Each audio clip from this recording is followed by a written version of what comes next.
మరొకసారి క్రీస్తు యేసు నామములో మీకు అందరికీ వందనాలు సమర్పిస్తున్నాను. మార్కు సువార్త 16వ అధ్యాయం 15-16 వచనాలు చదివినట్లయితే, మార్కు సువార్త 16వ అధ్యాయం 15-16 వచనాలు చదవండి. రక్షణకు నిర్వచనం. మార్కు సువార్త 16:15-16 వచనాలు. మరియు మీరు సర్వలోకమునకు వెళ్ళి సర్వ సృష్టికి సువార్తను ప్రకటించండి. నమ్మి బాప్తిస్మం పొందినవాడు రక్షింపబడును, నమ్మని వానికి శిక్ష విధించబడును. మార్కర్స్ ఎక్కడ?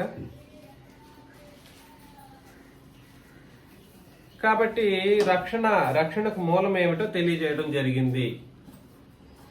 రక్షణ నిర్వచనం ఏమిటో మనం పరిశీలన చేశాం. ఏమిటి రక్షణ నిర్వచనము?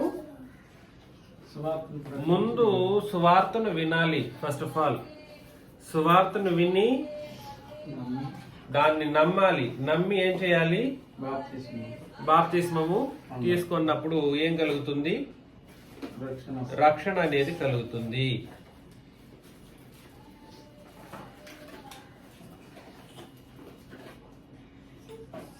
నేను ముందుగానే మరలా చెబుతున్నాను, నిర్వచనాలు మీరు దయచేసి నాకు ఈ ఎండ్ ఆఫ్ ద మంత్ లో నాకు నిర్వచనాలు రెడీ చేసి పెట్టాలి. ప్రతి ఒక్కరు మీరు క్రొత్త నిబంధనలు ఎక్కడెక్కడ నిర్వచనాలకు సంబంధించిన విషయాలు ఉన్నాయో అన్నిటిని మీరు రాసి పెట్టాల్సిన అవసరం ఉంది. రక్షణ ముందు ఏం వినాలి?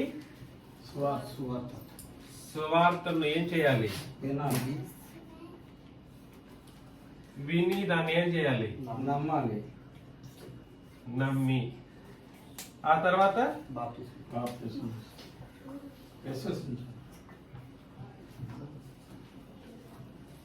బాప్తిసం పొందుకున్న వాళ్ళు రక్షించబడతారు. సువార్తను ముందుగా ఏం చేయాలి? ఫస్ట్ ఆఫ్ ఆల్ ప్రకటించాలి. ప్రకటించేవాడు దీన్ని ప్రకటించాలి.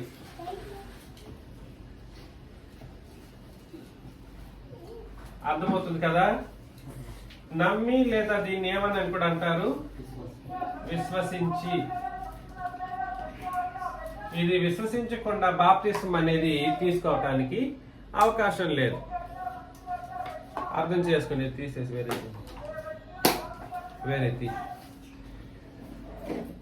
సువార్తను ప్రకటించే వాళ్ళు ఇప్పుడు చాలా మంది క్రీస్తు సంఘాల్లో సువార్త అనేదే ప్రకటించడం లేదండి. వాస్తవానికి చెప్పాలంటే వీళ్ళు ఏదో బోధలు చేసుకుంటూ తిరుగుతారు. క్రీస్తు సంఘమే నిజమైన సంఘం అనే బోధలు కొన్ని విషయాలు చెప్పేశారనుకోండి, ఇంక మారిపోతారు, వస్తూ ఉంటారు. సంఘం గురించి ఒక దాని గురించి చెప్పేస్తే సువార్త ప్రకటించబడినట్లా అంటే కాదు. కాబట్టి సువార్త అంటే ఏమిటి అని అంటే, కొరింథీయులకు రాసిన మొదటి పత్రిక 15వ అధ్యాయం మొదటి 4 వచనాల్లో, కొరింథీయులకు రాసిన మొదటి పత్రిక 15వ అధ్యాయం మొదటి 4 వచనాల్లో, మరియు సహోదరులారా, నేను మీకు ప్రకటించిన సువార్తను మీకు తెలియపరచుచున్నాను, మీరు దానిని అంగీకరించి తిరిగి. చూసారా? సువార్తను నేను ఇంతకు ముందు కూడా చెప్పాను. సువార్తను ప్రకటించినప్పుడు మనుషులు ఏం చేస్తారు? నమ్మి లేదా విశ్వసించి. దీన్నే పిస్టిస్ అనే గ్రీక్ పదజాలంతో వాడబడటం జరిగిందని చెప్పాను. దీని అర్థం ఏమిటో చెప్పాను. ఏమని చెప్పాను? పిస్టిస్ అనే గ్రీక్ పదం యొక్క అర్థం ఏమిటి?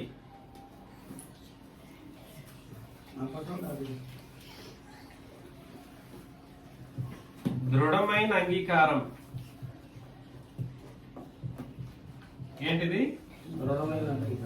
ఇక్కడ సువార్తను ప్రకటించినప్పుడు నేను మీకు ప్రకటించిన సువార్తను మీకు తెలియపరచుచున్నాను, మీరు దాన్ని ఏం చేశారు?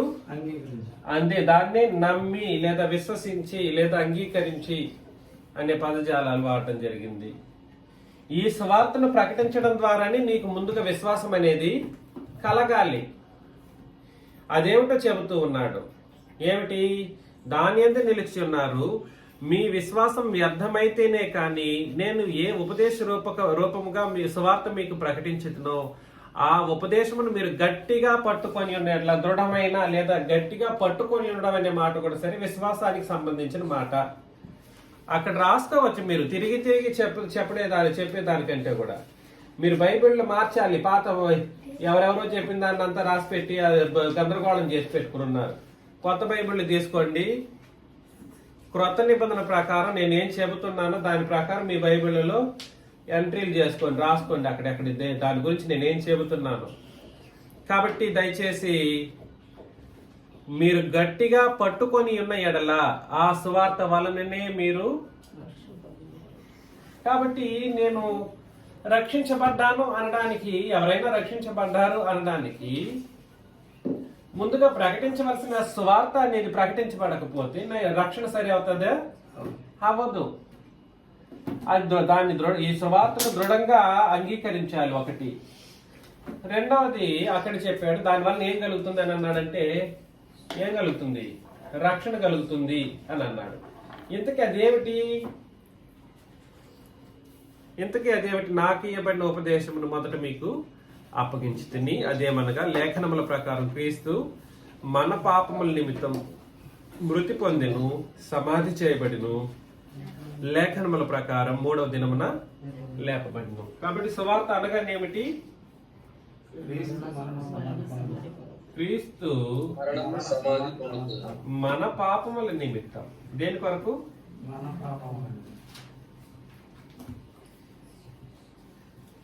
మృతి చెందెను, సమాధి చేయబడిను, తర్వాత తిరిగి లేచెను.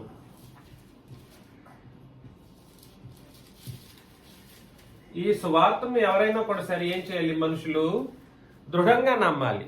నా పాపముల కొరకే నా ప్రభు అయిన క్రీస్తు మరణించారు అనే దృఢమైనటువంటి ఒక విశ్వాసం లేదా నమ్మకం లేదా అంగీకారం. దృఢంగా సాదాసీదాగా కాదు, దృఢంగా నమ్మాలి. దాన్ని అలా నమ్మి ఏం చేయాలంటే ఎవరైనా కూడా సరే ఏం చేయాలి? బాప్తీసం తీసుకుంటే వాళ్ళు ఏం చేయబడతారు? రక్షణ పొందిన వాళ్ళుగా ఉంటారు. సువార్తను వినాలి, దాన్ని విశ్వసించాలి, బాప్తీసం తీసుకున్న దాని ప్రకారం బాప్తీసం తీసుకోవాలి. వాళ్ళు ఏం పొందారు? రక్షణ పొందారు. ఎరేజర్ ఎక్కడ? అవన్నీ అరేంజ్ చేయాలి కదా.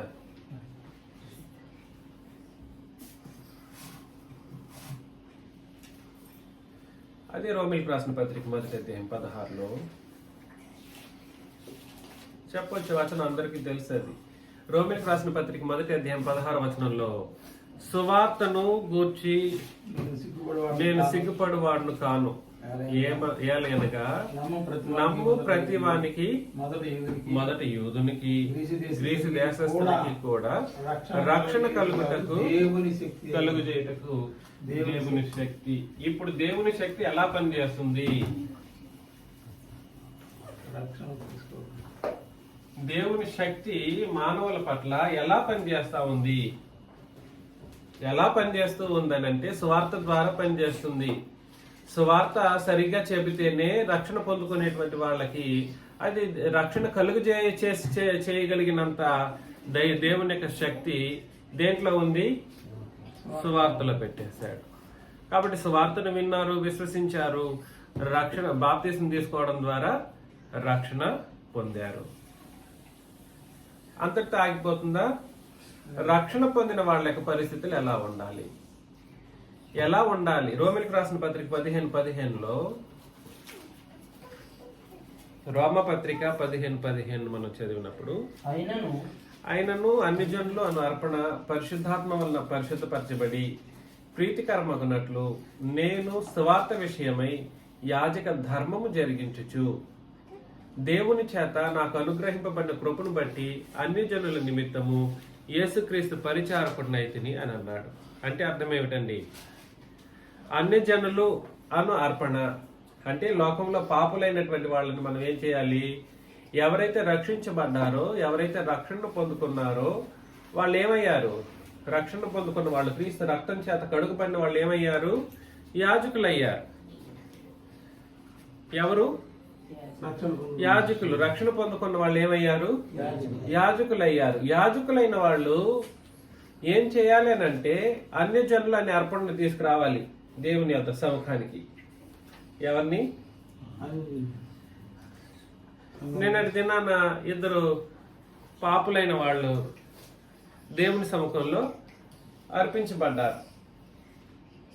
అవునండి, నిన్నటి దినాన ఇద్దరు దేవుని సముఖంలో అర్పణగా అర్పించబడ్డారు. దానికి కారకులు ఎవరనంటే సంఘం అనే దానికంటే కూడా సరే, సంఘం కరెక్టే. ఎవరెవరు యాజకత్వాన్ని వాళ్ళు జరిగించడం ద్వారా వాళ్ళు ముందుకు వచ్చారో వాళ్ళ అకౌంట్లోకి అది పెడతారు అనమాట. ఇప్పుడు మీరు ఆలోచన చేసుకోవచ్చు, మీ యాజక ధర్మాన్ని నిర్వర్తించే విషయంలో మీరు ఎంతమంది అర్పణలు తీసుకొచ్చి అర్పించారు అర్థమవుతుంది కదండి. ఎంతమంది అర్పణలు తీసుకొచ్చారు అని మీకు మీరే లెక్కలు వేసుకోవచ్చు. కాబట్టి నేను సువార్త విషయమై యాజక ధర్మము జరిగించుచు దేవుని చేత నాకు అనుగ్రహింపబడిన కృపను బట్టి అన్యజనుల నిమిత్తం యేసుక్రీస్తు పరిచారకుడినైతిని అని అన్నాడు అనమాట. కాబట్టి మనం ఒకసారి క్రీస్తు రక్తం చేత కడుగుబడి రాజులుగాను యాజకులుగాను మార్చబడిన తర్వాత ఇంకా మనం ఏ పనిలో ఉండాలి? మన రాజరికంలో ఏలుబడికిని, మన యాజకత్వంలో పరిచర్యకును మనల్ని మనం అప్పగించుకొని కార్యాలు జరిగించాలి. బాప్తీసం తీసేసుకున్నా నా రక్షణ ఓకే, నేను సంతోషంగా ఉన్నాను అని అంటే ఉండండి. కానీ మీకు యాజక ధర్మం అనేది ఒకటి అప్పగించబడింది. ఏం అప్పగించబడింది? యాజక ధర్మం అనే అర్పణ, ఒక ధర్మం అనేది ఒకటి ఉంది మీకు. మీరేం చేయాలి? అన్ని జనులను తీసుకోండి. మీరు యాజకులైతే ఏం చేయాలి? లోకంలో ఉన్న పాపుల్ని ఎక్కడికి తీసుకురావాలి?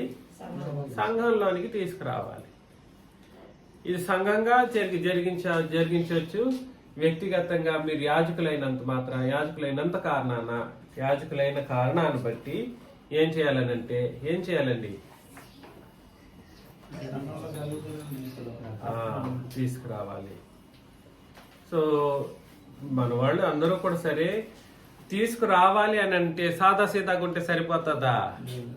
ఇలా మర్చిపోతూ ఉంటే, చెప్పినట్లు మర్చిపోతా ఉంటే ఇతరులకి ఏం చెప్తాం? వాళ్ళు వస్తారా?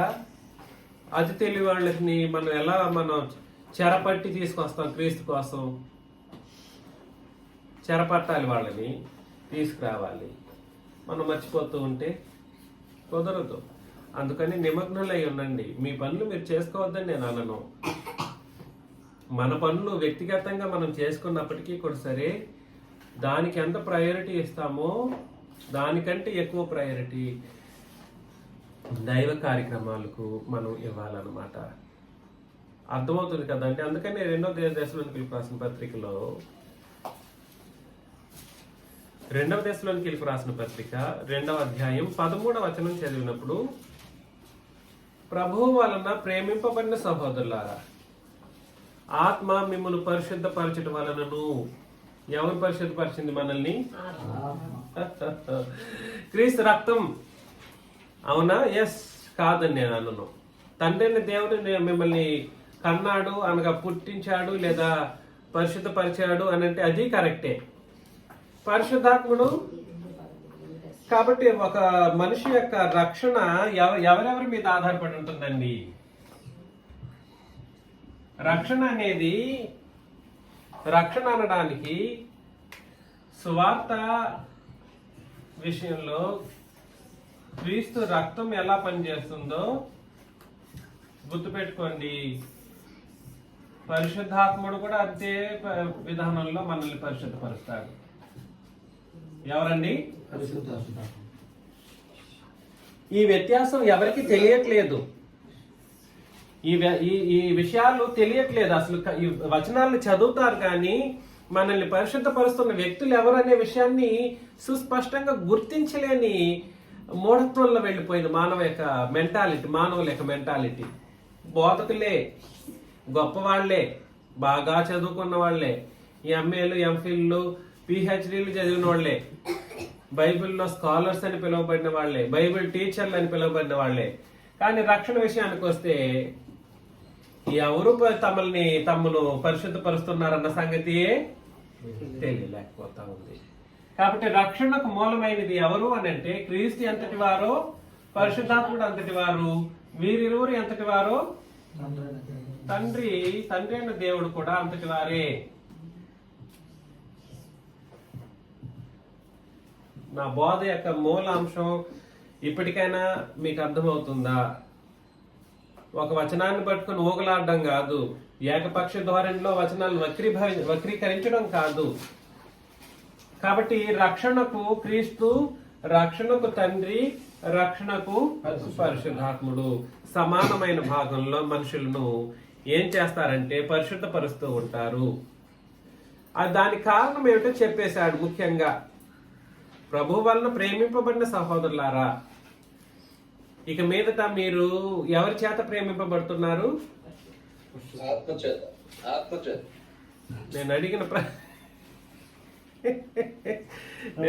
ప్రశ్న మరొకసారి రిపీట్ చేస్తాను. మీరు ఎవరి వలన ప్రేమింపబడుతున్నారు? ప్రభు వలన ప్రేమింపబడిన సహోదరులారా. కాబట్టి మనం ఏ ఒక్కరిని తక్కువ చూడట్లేదు. ఏ ఒక్కరినైనా కూడా సరే మనం ఒక కోణంలో చూసామనుకోండి, ఆ వ్యక్తిని, ఆ సహోదరుడిని లేదా ఆ సహోదరిని ప్రభువు ప్రేమిస్తూ ఉన్నారన్నమాట. మనం పై చూపులే చూస్తాం, మనసును మనం చూడలేము. కాబట్టి ఆయన ప్రేమిస్తారు. కాబట్టి ప్రతి ఒక్కరూ ఈ విషయంలో జాగ్రత్త పడండి. దయచేసి ఏం పడాలి? జాగ్రత్త పడాలి. ఆత్మ మిమ్మల్ని పరిశుద్ధపరచుట వలనను మీరు సత్యమును నమ్ముట వలనను.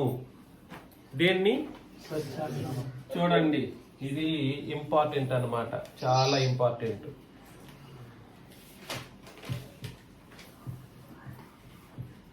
దీన్నే సత్యం అని కూడా చెప్పడం జరిగింది.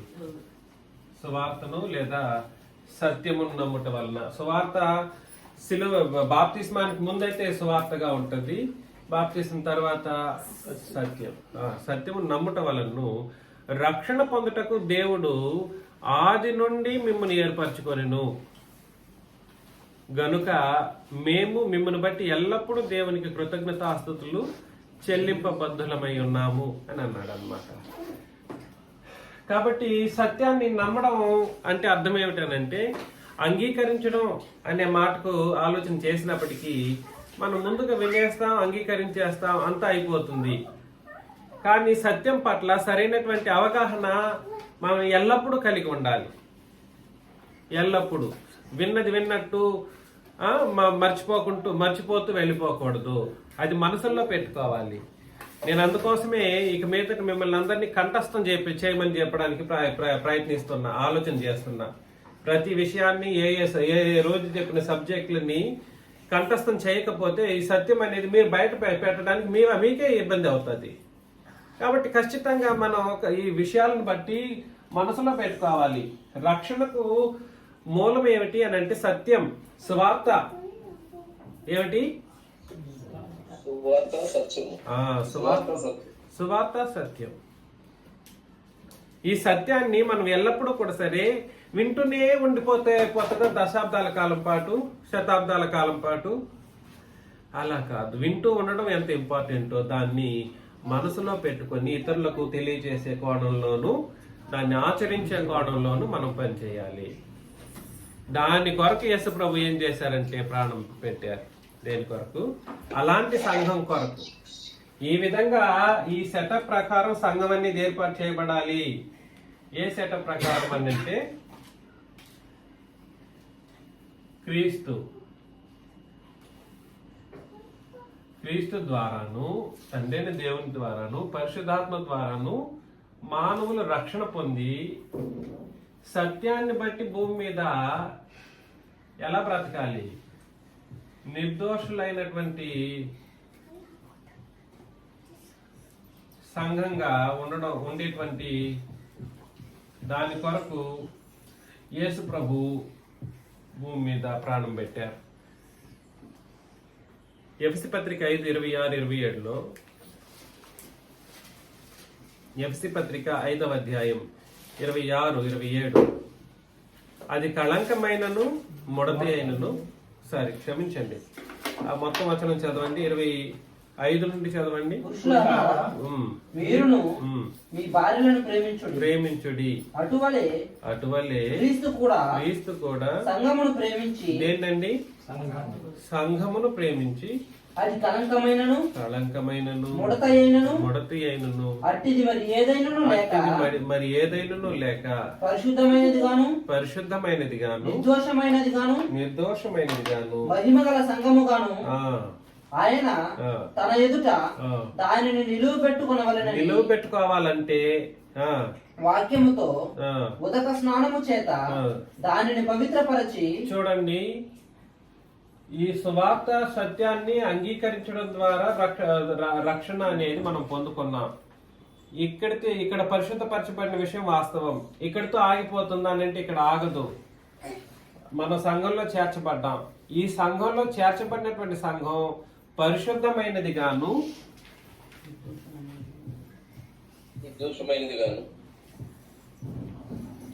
పరిశుద్ధమైనది నిర్దోషమైనది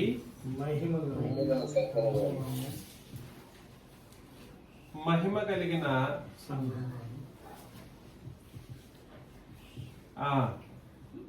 సంఘంగా దానిని తన ఎదుట నిలవబెట్టుకొనవలెనని వాక్యముతో ఉదక స్నానము చేత దానిని పవిత్రపరచి. చూసారా? ఇక మీదట పవిత్రత అనేది ఇక్కడ రక్షణలో పవిత్రత పరిశుద్ధత వస్తుంది. ఈ రక్షణలోనే బాప్తిసం తీసుకున్నప్పుడే మనకు పవిత్రత తర్వాత పరిశుద్ధత అనేది వస్తుంది. కానీ ఇది ఇంతటితో ఆగిపోయేది కాదు. మనం భూమి మీద బ్రతికినంత కాలం ఏ తప్పులు మనం చేసినా, ఏ భూమి మీద ఏ అపరాధాలు ఏమైనా చేసినా, దోషభరితమైనటువంటి కార్యక్రమాలు చేసినా మనం ఏం చేయాలని అంటే ఈ వాక్యం చేత ఏం చేయబడాలి? ఉదక స్నానము.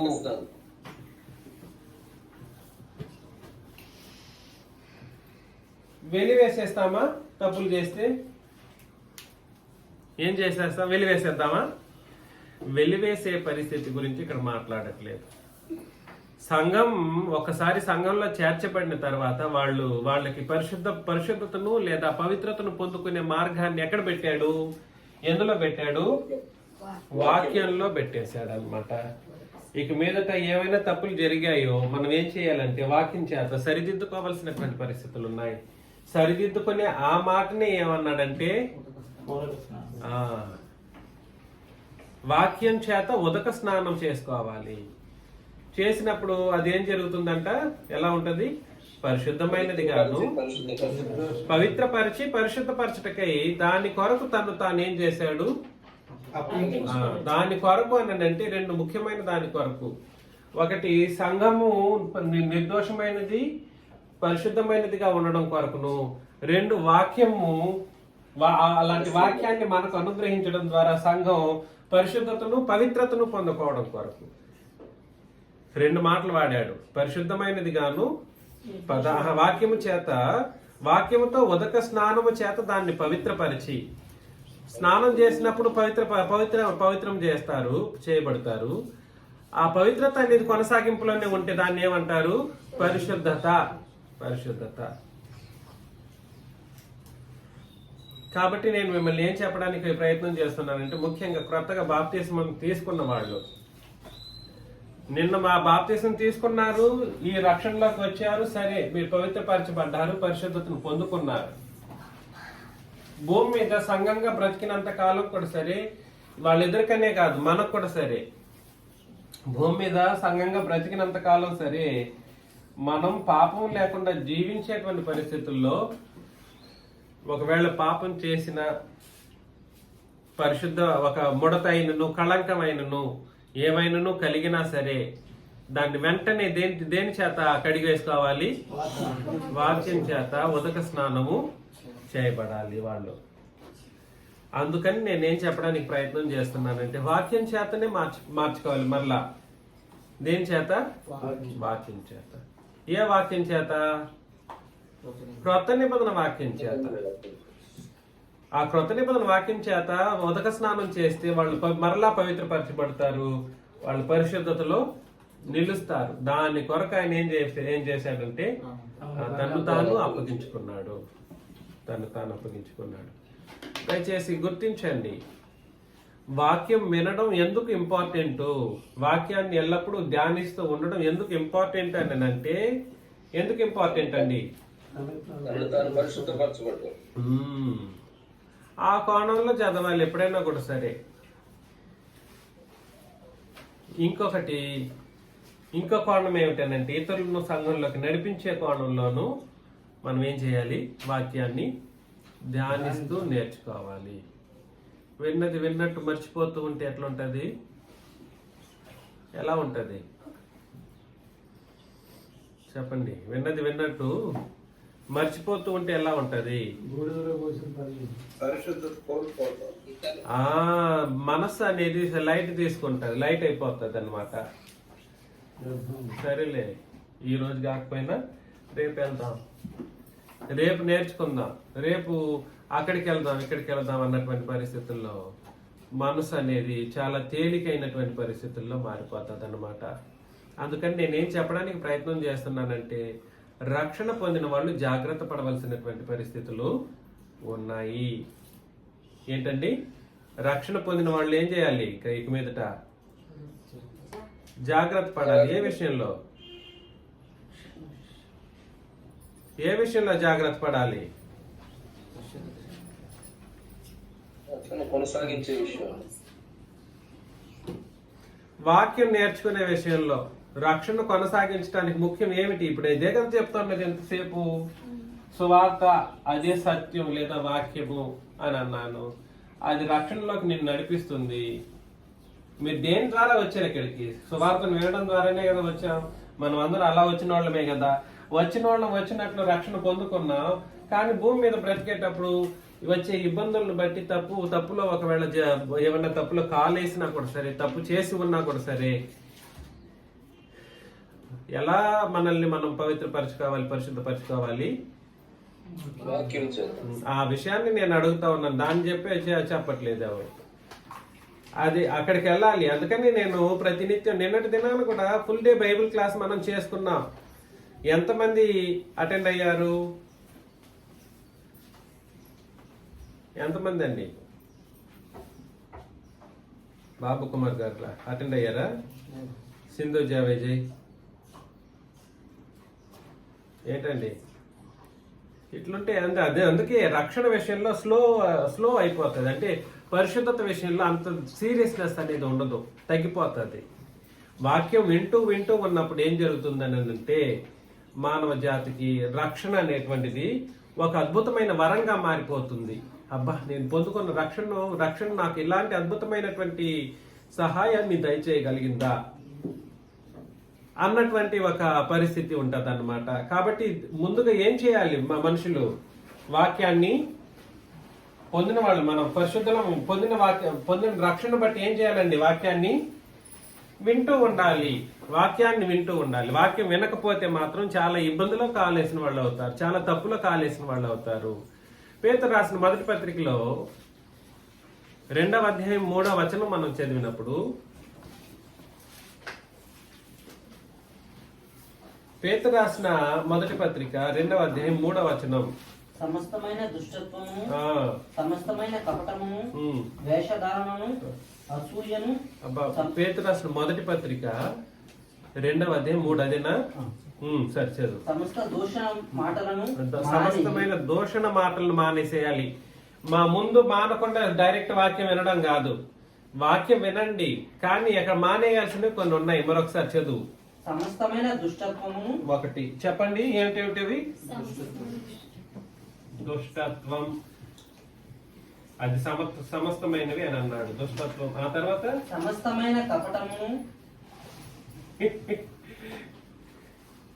కపటం అంటే అర్థం ఏమిటండి? మనోళ్ళకి ఇది మాత్రం ఎక్కువైంది, ఈ మధ్యలోనే ఎక్కువైంది. ఇంకా దయచేసి నేను చెప్పకుండా ఉండలేను. I can't resist of telling it. చదువు. సమస్తమైన దుష్టత్వము, సమస్తమైన కపటము, వేషధారణను. ఏమిటది? వేషధారణ. అసూయను. అసూయ, సమస్త దూషణ మాటలను మాని, దూషణ. వీటిని ఏం చేయాలండి? మాని. మాని అంటే అర్థం ఏమిటో తెలుసా? ఏమిటి మాని? మానివేయడం అంటే అర్థం ఏమిటి? ముందుగా వాళ్ళు వీటిని ప్రాక్టీస్ చేస్తుంటారు, ఆ తర్వాత అది ఏం చేయబడాల్సిన పరిస్థితులు ఉన్నాయి? మానేయాల్సిన పరిస్థితులు ఉన్నాయి. మాని. కొత్తగా జన్మించిన శిశువులను పోలిన వారు ఎలా తయారవ్వాలి? కొత్తగా జన్మించిన అబ్బా, ఆ మాట ఎవరికి నేను ఆపాదించగలను? ఇక పిల్లల్నే చూపించాలి. ఏ బాబు కుమార్ను, ఏ నరేంద్రను, ఏ మర్యాదాస్ గారును, ఏ బెంజమిన్ గారును, ఏంటండి, ఏ శాంతకుమార్ అమ్మగారును, ఏ విజయ్ కుమార్ గారును చెప్పలేము. ఎందుకంటే చెప్పలేనని నేను అనట్లేదు, క్షమించాను, మిమ్మల్ని నేను జడ్జ్ చేస్తున్నట్టు కాదు. కాకపోతే మనం ఆ విధంగా మారాలి. మా పిల్లల మనస్సు కొత్తగా జన్మించిన శిశువులను పోలంటే నేను ఏ సాల్విన్నో, ఏ పిల్లలు చిన్న పిల్లలు అప్పుడు పుట్టిన బిడ్డల్ని చెప్పాల్సిన అవసరం వస్తుంది. వాళ్ళని కాదు ఇప్పుడు నేను చెప్పాల్సింది. వాళ్ళు ఎలాగో పరిశుద్ధంగా ఉంటారు, కానీ కొత్తగా జన్మించిన శిశువులను పోలిన వారే అని అంటే మీరు చూపించాలి, పేర్లు చెప్పాలి. మా వాళ్ళు ఎట్లా ఉంటారు, మన వాళ్ళు ఎట్లా ఉంటారు. ఏ శేషు గారిని నేను చెప్పాలంటే ఎట్లా ఉంటుంది పరిస్థితి. కాబట్టి దయచేసి గుర్తించండి, ఎంత రెస్పాన్సిబిలిటీ, ఎంత ఇంపార్టెంట్ విషయం మనకు చెప్పడం జరుగుతుందా. శిశువులను పోలిన వారై నిర్మలమైన వాక్యమును పాలవలన రక్షణ విషయంలో ఎదుగు నిమిత్తం. కాబట్టి రక్షణ అనేది, రక్షణ విషయంలో ఎదగాలి అని అంటే కండిషన్ పెట్టేశాడు. ఆ ఎదుగు నిమిత్తం సంఘం అంతా కూడా సరే వాక్యముతో ఎప్పటికి కూడా సరే నిర్మలమైన వాక్యమును వాక్యమును పాల వలన రక్షణ విషయంలో ఎదుగు నిమిత్తము ఆ పాలను అపేక్షించుడి. నాకు వద్దు పాలంటే ఎట్లా ఉంటుంది పరిస్థితి? మనోళ్ళ పరిస్థితి అలాగుంది. నాకు పాలు వద్దు అంటున్నారు. ఎవడైనా తిండొద్దు అంటాడా? బ్రతకడానికి ఏం కావాలండి? ఏం ఆన్లైన్ లో ఉండేవాళ్ళు నిద్రపోతున్నారా? ఏం కావాలి బ్రతకడానికి? ఆహారం కావాలి. పుట్టిన నవజాత శిశువుకి ఏం పెడతారు? పాలు పెడతారు. పాలు వద్దని బిడ్డ అంటదా? పాలు వద్దని బిడ్డ అంటదా? అనదు. మరి బాధ్యత వహించే తల్లిదండ్రులు ఏం చేస్తారు? పాలు ఇస్తారు. బాధ్యత వహించే బోధకుడు ఉన్నప్పుడు బాధ్యతను స్వీకరించేటట్లుగా నవజాత శిశువులైన మీరంతా ఉండాలన్నా వద్దా? మాకు వద్దు అనేసి నవజాత శిశువులు ఎట్లా ఉంటుంది? ఈ నవజాత శిశువులు మాకు వద్దు అంటుంది. వద్దనే వాళ్ళు ఎవరు లేరు. కానీ పరిస్థితుల ప్రభావాలను చూస్తే, పరిస్థితులను నేను పసిగట్టినప్పుడు సంఘంలోకి చేర్చబడడం ఎంత సంతోషంగా చేర్చబడతారో ఆ తర్వాత అది స్లోగా తగ్గిపోతా ఉంది ఆసక్తి. మన సహోదరి ఒక రోజుకి 4 సబ్జెక్టులు 3 సబ్జెక్టులు, ఒక సబ్జెక్ట్ని 20 సార్లు 30 సార్లు వింటారని అన్నారు. ఈ మధ్యలో వినడమే లేదు, ఆగిపోయింది. అందుకోసమే నేను చెబుతున్న సంగతి ఏమిటంటే గుర్తుపెట్టుకోండి, మనం వాక్యం అనే రక్షణ విషయంలో ఎదగాలని అంటే రక్షణ పొందుకోవడం ఇంపార్టెంట్. పొందుకున్న తర్వాత రక్షణలో ఎదగాలని అంటే సంఘం అంతా కూడా సరే వాక్యం చేత ఉదక స్నానం చేసి పాపం చేసినప్పుడే కాదు, చేయక ముందు కూడా సరే వీటినన్నింటిని మానేసి కపటాలన్నీ దూరం పెట్టేయండి. దేన్ని దూరం పెట్టాలి?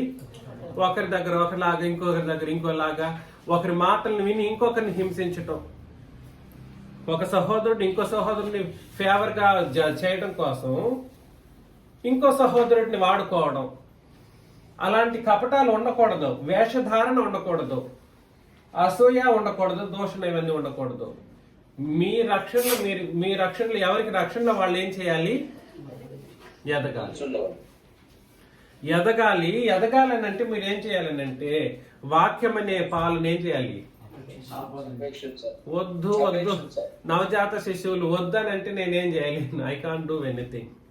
సరే దూరభారం అంటారా? మిమ్మల్ని నాతో పాటు పరిగెత్తండి అని అంటున్నానా? మీరు దూరంగా ఉంటున్నారు, మీరు అంత దూరం ఉంటున్నారు, ఎంత దూరం ఉంటున్నారు అని అనడానికి కూడా లేదు. ఎందుకంటే నేను ఎప్పుడు ఆన్లైన్లో లింకులు పెడతా ఉంటాను. కలుసుకోవచ్చు, కార్యం చేయవచ్చు, దీంట్లో ఏమి ఇబ్బంది ఉంది? అందుకనే ఈ వాక్యాన్ని మరలా చెప్తున్నాను. వాక్యాన్ని లేదా దేవుని వాక్యం అనే పాలను నిర్లక్ష్యం చేసేవాళ్ళు దేన్ని నిర్లక్ష్యం చేస్తున్నారు? రక్షణను నిర్లక్ష్యం చేస్తున్నారు. పొందిన రక్షణ ఏమైపోతుంది? నిర్లక్ష్యభరితమైనటువంటి పరిస్థితుల్లోకి వెళ్ళిపోతుంది. కాబట్టి నేను ఏం చెప్పడానికి ప్రయత్నం చేస్తున్నానంటే, నేనేమన్నా ప్రతిరోజు మిమ్మల్ని విసిగించి బాధ చేస్తున్నానా? లేదండి. మీరు విసుక్కోకపోయినా ఇది సత్యం, వినవలసిందే. దేవుని యొక్క వాక్యాన్ని మీకు వినడం అనేది ఆజ్ఞ, వేరే ఆప్షనే లేదు. విసుక్కోవడం అంటే ఎవరి కోసం విసుక్కుంటున్నావు? నా కోసం విసుక్కుంటావా? నా కోసం విసుక్కుంటానంటే మాత్రం ఇక రక్షణను మీరు నిర్లక్ష్యం చేసిన వాళ్ళుగా ఎంచబడతారు. మరి ఎక్కడికి వెళ్తారు?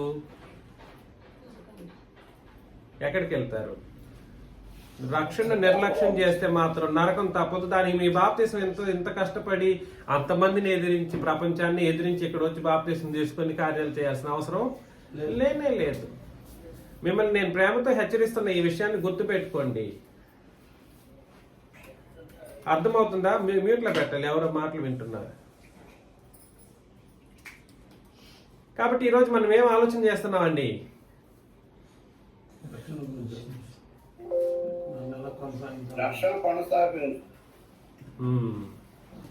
రక్షణను కొనసాగించేటప్పుడు ఏం చేయాలి అని అంటే, వాక్యాన్ని ముందు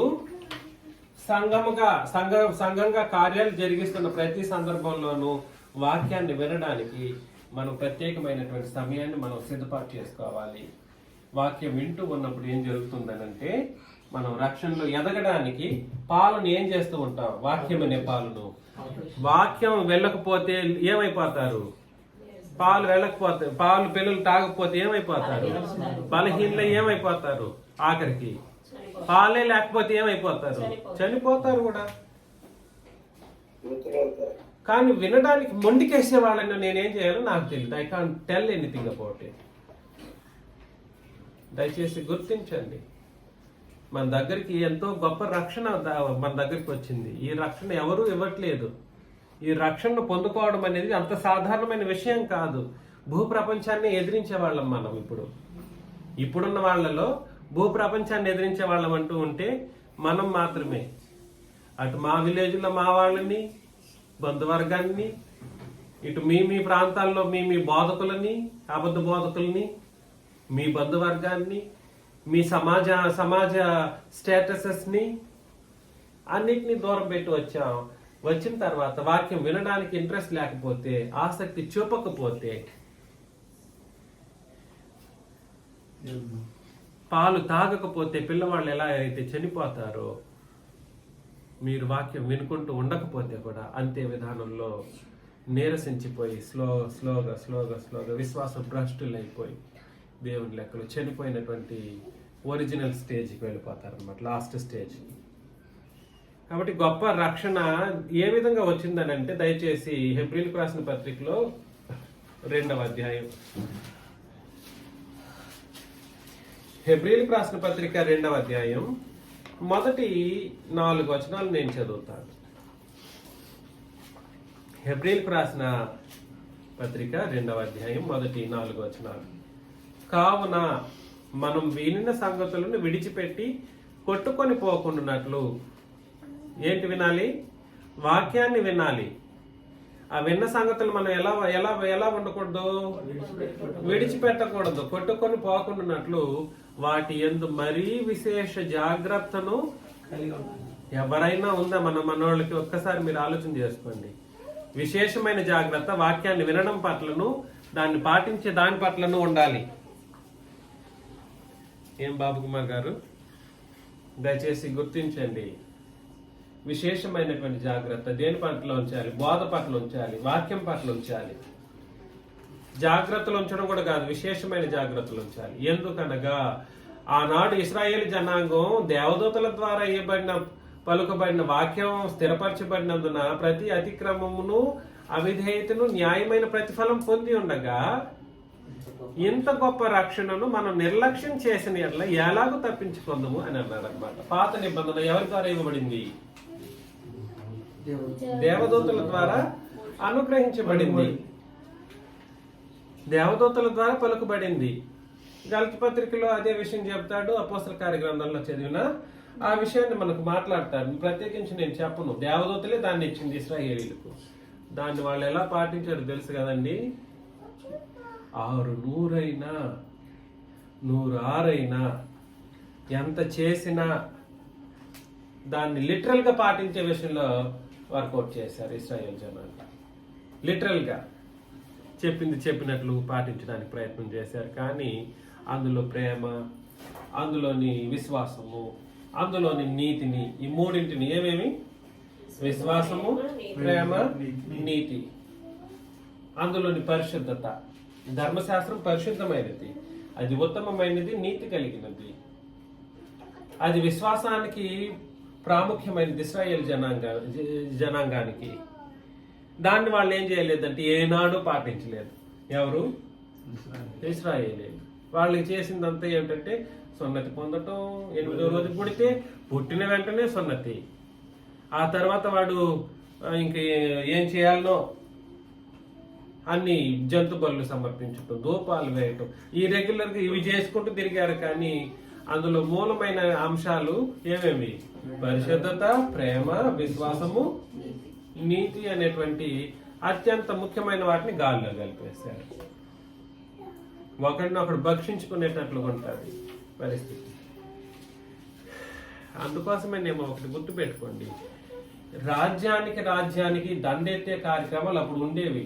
ఇశ్రాయేల్ రాజ్యమైన యుద్ధం చేయకపోతే వాళ్ళు సర్వైవ్ అవ్వరు, బ్రతకరు.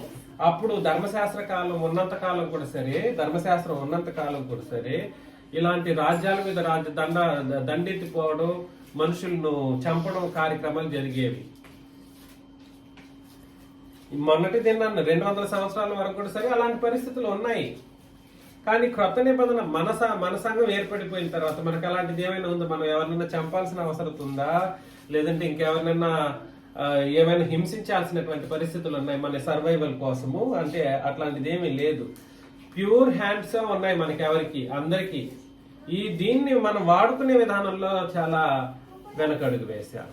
అందుకని దేవదూతల ద్వారా పలుకబడిన వాక్యం స్థిరపరచబడి అయిపోయింది. తీర్పు కూడా జరిగిపోయిందంట. న్యాయమైన ప్రతిఫలం కూడా ఏమైపోయింది? పొంది ఉండగా ఆల్రెడీ అయిపోయింది అక్కడ ఇశ్రాయేల్ జనాంగానికి కానీ, అంతకు ముందున్న అబ్రహాం లాంటి పితరులకు కానీ. ఇంత గొప్ప రక్షణ, మన యొక్క రక్షణ ఉంది చూడండి. ఇది సాదా సీదా రక్షణ కాదు మీ ఇంత గొప్ప రక్షణను మనం నిర్లక్ష్యం చేసిన ఎలాగూ తప్పించుకుందాం. అట్టి రక్షణ ప్రభు బోధించుట చేత ఆరంభమై దేవుడు తన చిత్తానుసారముగా సూచక క్రియల చేతను, మహత్కార్యముల చేతను, నానా విధములైన అద్భుతముల చేతను, వివిధములైన పరిశుద్ధాత్మ వరములను అనుగ్రహించుట చేతను వారితో కూడా సాక్ష్యం ఇచ్చుచుండగా వినిన వారి చేత మనకు. దయచేసి గుర్తించండి, ప్రభు బోధించినప్పుడు విన్న వాళ్ళు ఎవరు? అపోస్తలులు. అపోస్తలులు వాళ్ళు ఏం చేశారంటే మహత్కార్యాలు, సూచక్రియలు, నానా విధములైనటువంటి అద్భుతాలు చేసి పరిశుద్ధాత్మ వరాలను వాళ్ళకి దేవుడు అనుగ్రహించడం ద్వారా దేవుని యొక్క క్రొత్త నిబంధన సంగతులను సర్వమానవాళికి బోధింప చేసి వారితో కూడా దేవుడే సాక్ష్యం ఇచ్చాడు. వీళ్ళు చెప్పిందే నా యొక్క క్రొత్త నిబంధన తండ్రి అయిన దేవుడు సాక్ష్యం ఇచ్చాడు. నేర్పింది ఎవరు? ప్రభువైన యేసుక్రీస్తు. నేర్పింది ఎవరు? ప్రభువైన యేసుక్రీస్తు. సాక్ష్యం ఇచ్చింది ఎవరు? తండ్రి అయిన దేవుడు. అదే విధంగా పరిశుద్ధాత్ముడు ఏం చేశాడు? వరాలను అనుగ్రహించాడు. ముగ్గురు పని చేశారా? అందుకే ఇది గొప్ప రక్షణ. ఇలాంటి రక్షణ తండ్రి, క్రీస్తు, పరిశుద్ధాత్ముడు ముగ్గురు కలిసి ఒక మనిషిని రక్షించే విధానంలో ధర్మశాస్త్రం పనిచేయలేదు సుమి. మరలా చెప్తున్నా, ఎందుకు ఇది గొప్ప రక్షణ అని అంటే ముగ్గురు కార్యం చేసి ఎంతో గొప్ప రక్షణ మనకు అనుగ్రహించారు. ఇలాంటి ఒక రక్షణ భాగ్యం మనకు దొరికింది. పాత నిబంధనలో కానీ పితరుల యుగంలో కానీ ఇటువంటి సెటప్ లేదు.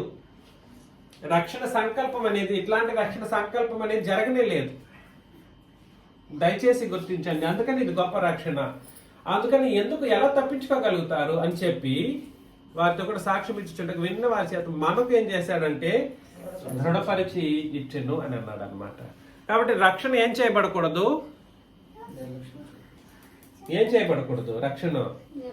రక్షణను మనం ఎవరము నిర్లక్ష్యం చేయకూడదు.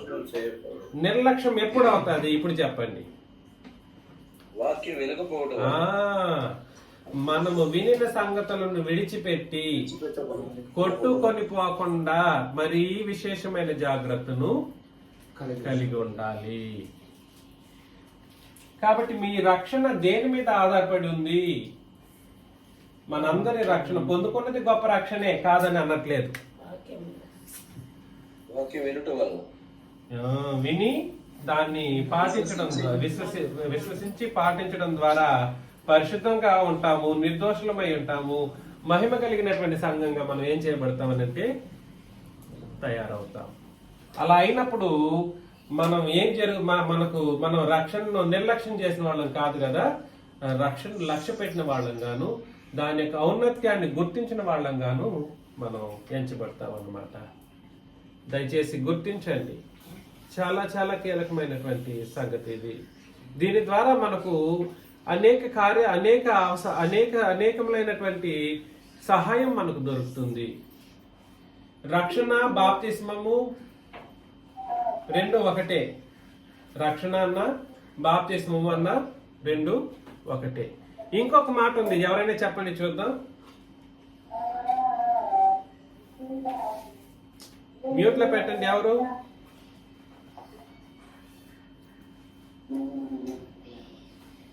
సింధుజ విజయ్. మ్యూట్ లో పెట్టాలి.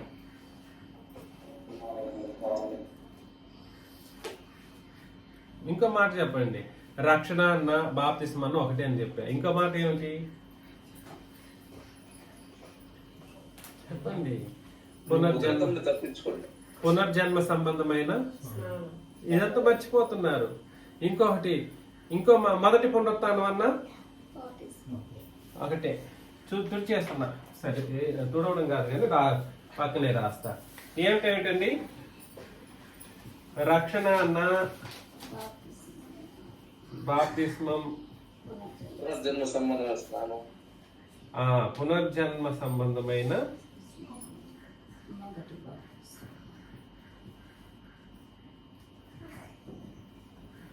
ఇక్కడ కూడా చెప్తాడు. పునర్జన్మ సంబంధమైన స్నానం అనే చోట కూడా మనల్ని పరిశుద్ధపరిచేది ఎవరని అంటాడంటే పరిశుద్ధాత్మ అంటాడు. తర్వాత మొదటి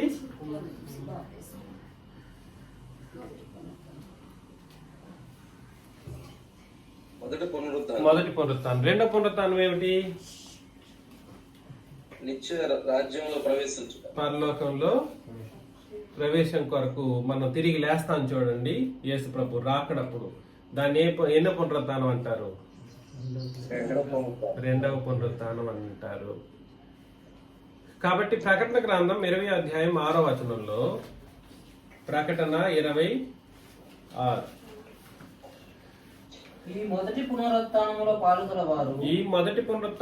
పాలుగలవారు ధన్యులు. ఫస్ట్ ఆఫ్ ఆల్ ఎంత ధన్యత! అందుకే ఈ రక్షణ పొందుకున్న వాళ్ళు గొప్ప వాళ్ళు. వీళ్ళు సాదాసీదా వ్యక్తులు కాదు, వీళ్ళు ప్రభు చేత ప్రేమింపబడిన జనాంగం, పరిశుద్ధపరచబడిన నిర్దోషమైన ముడతే లేనటువంటి కళంకం లేనటువంటి ప్రజలు, మహిమ కలిగినటువంటి వాళ్ళు. వీళ్ళు సాధారణమైన ప్రజలు కాదు, వీళ్ళు ధన్యులు. మొదటి పునరుత్థానం అనేది ఏమిటి? రక్షణ పొందిన వాళ్ళని మొదటి పునరుత్థానం అని అంటారు, పొందిన వాళ్ళు అంటారు. మొదటి పునరుత్థానంలో పాలుగలవారు ధన్యులను, పరిశుద్ధులను ఇందురు. పాత నిబంధనలో ధన్యత కొరకు అనేక పదాలు వాడబడడం జరిగింది. నేను ఆ విషయం నేను ఇక్కడ మాట్లాడట్లేదు. మనోళ్ళందరికి కావాల్సింది ఏమిటి? నీ ఇల్లు మేడలు కట్టి పడాలి. ఆ తర్వాత నీ తరతరాలు నీ పిల్లలు ఆశీర్వదించబడాలి అంటారు అనుకోండి, పొంగిపోతారనమాట. అయ్యా మొదటి పునరుత్థానంలో పాలు పంపులు పొందండి, మీరు ధన్యతను పొందుకున్న వాళ్ళుగా ఉంటారు అని అన్నాం అనుకోండి, ఎవరికి కావాలి? ఇది ఎవరికి మా అవసరం లేదులే మాకు. మీరే అసలు అట్లా కూడా చెప్తున్నారు. ఇప్పుడు ఈ వెంకట స్వామిని అతనితో కొత్త నిబంధన సంగతులు చెప్పినప్పుడు మీరే పరలోకం పోండి, మేము నరకం పోతాం. వద్దు అని అట్లా అంటున్నారనమాట. సరే, మొదటి పునరుత్థానంలో పాల్గొలవారు ధన్యులను పరిశుద్ధులనై ఉందురు. ఇట్టి వారి మీద రెండవ మరణమునకు ఇది కావాలండి. ఎప్పటికీ రెండవ మరణం ఏమిటి? నరకం. రెండవ మరణం ఏమిటి? నరకం. రెండవ మరణమునకు అధికారం లేదు. వీరు దేవునికి క్రీస్తుకును యాజకులై క్రీస్తుతో కూడా 1000 సంవత్సరములు ఇక్కడ వాక్యాన్ని వినేటువంటి కార్యక్రమం సంఘంగా మనం జరిగించేటప్పుడు ఆరాధన అనే ఒక కాన్సెప్ట్ ఉంది. ఈ ఆరాధనను ఎప్పుడూ కూడా సరే మిస్ కాకూడదు. రక్షణ పొందిన వాళ్ళు ధన్యులు పరిశుద్ధులు వాస్తవం. వీళ్ళు క్రీస్తుతో కూడా ఏలుబడి చేస్తారు, సంతోషమే. కానీ ఎవరిని ఆరాధన చేయాలి? తండ్రిని, దేవుడిని, ప్రభుని, క్రీస్తు చేసింది. వాళ్ళు ఇరువురికి నియమై ఉండాలి, యాజకులై ఉండాలి. ఆరాధన ఖచ్చితంగా చేసి తీరాల్సిందే, వేరే ఆప్షనే లేదు. సో రక్షణ పొందిన వాళ్ళు ఏమేమి చేయాలండి? రక్షణ పొందిన వాళ్ళు ఏం చేయాలి? ఎదుగు నిమిత్తం నిర్మలమైన వాక్యాన్ని నిత్యము, మరలా చెప్తున్నా, నిత్యము ఏం చేయాలి? ఎదగడం కొరకు నిత్యము దాన్ని పాలను అపేక్షిస్తూ ఉండాలి. అదేవిధంగా రక్షణను నిర్లక్ష్యం చేయకూడదు. నిర్లక్ష్యం ఎప్పుడు చేయబడతారు అని అంటే, విన్న వాక్యాన్ని విడిచిపెట్టి గాలికి అటు ఇటు కొట్టుకొని పోవడం. ఏంది ఎప్పుడు క్రొత్త నిబంధన అంటాడు, అక్కడికి వెళ్తే పాత నిబంధన కలిపి అనర్గళంగా అద్భుతంగా బోధ చేసే వాళ్ళు ఉన్నారని అంటారు. అందుకని న్యాయమైన తీర్పు ప్రతిఫలం అక్కడే దానికైతే పొందేసింది, మీరు జాగ్రత్త పడండి అని హెచ్చరిక మనం చేయబడ్డాం. కాబట్టి రక్షణ ఏం చేయకూడదు? నిర్లక్ష్యం చేయకూడదు. మూడవది వాక్యమైన పాలన అపేక్షించాలి, రక్షణ నిర్లక్ష్యం చేయకూడదు. మూడవది ఏమిటి? ఆరాధన అనేది ఖచ్చితంగా ఎల్లప్పుడూ చేస్తూ ఉండాలన్నమాట. ఆరాధనలో మిస్ కాకూడదు. క్రొత్త నిబంధన చేర్చబడిన తర్వాత ఎట్టి పరిస్థితుల్లో ఏం చేయకూడదు?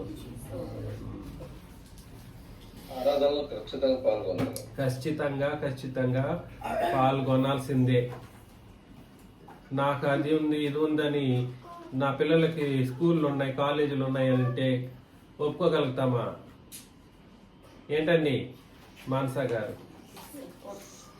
కాబట్టి దయచేసి దీనికి తగినట్లుగా మనం ఏం చేయాలంటే మన యొక్క ప్రోగ్రామ్స్ని కానీ మన పరిస్థితుల్ని కానీ అరేంజ్ చేసుకోవాలి. దేనికి తగినట్లుగా? ఆరాధనకు కానీ వాక్యాన్ని వినడానికి సంబంధించి కానీ. నేను ఎప్పుడు పడితే అప్పుడు మిమ్మల్ని హఠాత్తుగా ఏదో ఒక ప్రోగ్రాం పెట్టేసి పిలుస్తుంటానా? ముందు ఇన్ఫర్మేషన్ చెప్తాను. అది అనుకూలంగా ఉంటేనే మీ అందరికీ సరైన సమయం అయితేనే మనం కలుసుకుంటుంటాం. ఇందులో నిర్లక్ష్యం చేయటానికి ఎక్కడ వస్తుంది పరిస్థితి మనకు?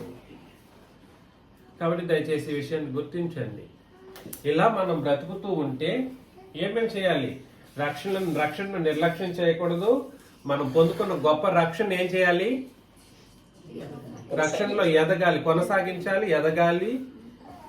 దానికి తోడు, ఎదగడానికి తోడు ఏమిటి? దేవుని యొక్క వాక్యాన్ని వినడం, దాన్ని గట్టిగా పట్టుకొని భూమి మీద బ్రతకడం. అర్థమవుతుందా? తర్వాత ఆరాధన. ఈ మూడే కాదు, ఇంకా చాలా విషయాలు ఉన్నాయి. విశ్వాసాన్ని కొనసాగించటం, ఇలాంటి కార్యక్రమాలు జరిగిస్తూ ఉన్నప్పుడు ఇలాగ రక్షణను మనం కొనసాగిస్తే దాని అంతం ఏమిటి? నిత్య జీవం. రోమిల్ రాసిన పత్రిక 6:22 చివరి వచనం. రోమిల్ రాసిన పత్రిక 6వ అధ్యాయం 22వ వచనంలో అయినను ఇప్పుడు పాపము నుండి విమోచింపబడి దేవునికి దాసులైనందున పరిశుద్ధత కలుగుటయే మీకు ఫలము, దాని అంతం ఏమిటి? నిత్య జీవం. పాపము నుండి విమోచన అని కూడా రాసుకోవచ్చు. దీన్ని రక్షణను పాప విమోచన అని కూడా అనొచ్చు. ఏమిటి? పాప విమోచన. రక్షణ పొందుకోవటం. విమోచించబడ్డం సంతోషమే. దాన్ని విమోచించబడి దేవునికి దాసులైనందున మనకేం కలుగుతుంది? పరిశుద్ధత కలుగుతుంది. పరిశుద్ధత కలుగుతుంది. దాని ముగింపు ఏమిటంట అంటే పరలోకం పోవాలంటే దానికి మొట్టమొదటి సంగతి ఏమిటి? ముందు సువార్తను సరైన సువార్తను వింటే రక్షణ కరెక్ట్గా ఉంటుంది. రక్షణ కరెక్ట్ అయితే పరిశుద్ధత కరెక్ట్. పరిశుద్ధత కరెక్ట్ అయితే ఎక్కడికి వెళ్తారు? కంటిన్యూ చేస్తే ఎక్కడికి వెళ్తారు? నిత్య జీవంలోకి వెళ్ళిపోతారు. అంటే పరలోకంలోకి వెళ్ళిపోతారు. అలా రక్షణ పొందాలి. అలాంటి రక్షణ పొందాలి. మనం అందరం పొందాం. ఇలాంటి వాళ్ళు కొంతమంది ఇంకా మన సంఘంలో కూర్చుంటున్నటువంటి వాళ్ళు కొంతమంది కూడా ఇంకా పొందుకోలేదు. కాబట్టి పరలోకం పోవాలి అని అనుకున్నటువంటి వాళ్ళు ఈ విధానంలోనే వెళ్ళగలరు. లేదనంటే లేదు, వేరే ఏ విధానం లేదు. దీనికి మించినటువంటి పద్ధతి విధానాలేమీ లేదనమాట. గుర్తించి గ్రహించమని నన్ను నేను హెచ్చరించుకుంటూ మిమ్మల్ని హెచ్చరించి ముగిస్తున్నాను. మీకు అందరికీ క్రీస్తు నామములో వందనాలు.